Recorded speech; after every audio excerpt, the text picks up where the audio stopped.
السلام علیکم ورحمۃ اللہ وبرکاتہ۔ آج کا موضوع صابر عورت کا انعام۔ ایک عورت کو اللہ ہر بار اولاد نرینہ سے نوازتا، مگر چند ماہ بعد وہ بچہ فوت ہو جاتا، لیکن وہ عورت ہر بار صبر کرتی اور اللہ کی حکمت سے راضی رہتی تھی، مگر اس کے صبر کا امتحان طویل ہوتا گیا، اور اسی طرح ایک کے بعد ایک اس عورت کے 20 بچے فوت ہوئے۔ آخری بچے کے فوت ہونے پر اس کے صبر کا بندھن ٹوٹ گیا۔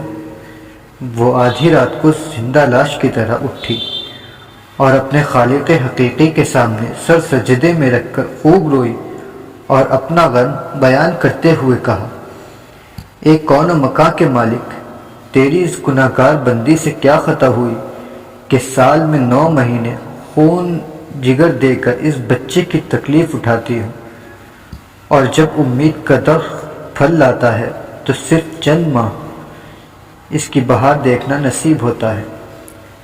آئے دن میرا دل غم کا شکار رہتا ہے کہ میرا بچہ پروان چڑھے گا بھی کہ نہیں۔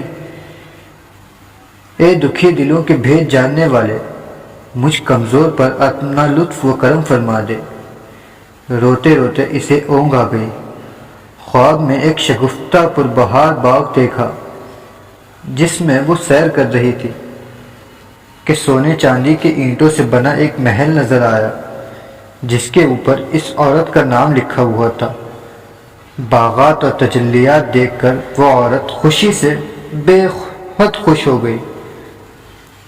محل کے اندر جا کر دیکھا تو اس میں ہر طرح کی نعمت موجود تھی، اور اس کے تمام بچے بھی اسی محل میں موجود تھے جو اسے وہاں دیکھ کر خوشی سے جھوم اٹھے تھے۔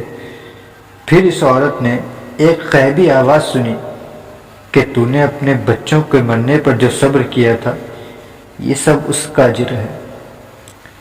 خوشی کی اس لہر سے اس کی آنکھ کھل گئی۔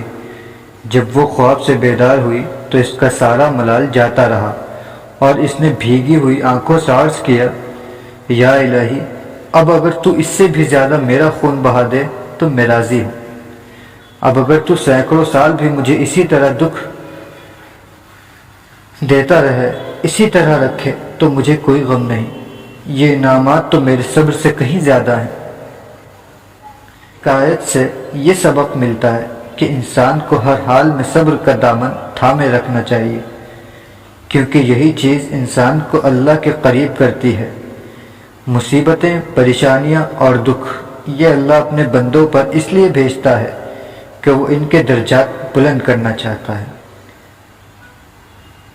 صبر کرنا ولیوں اور پیغمبروں کا شیوا ہے۔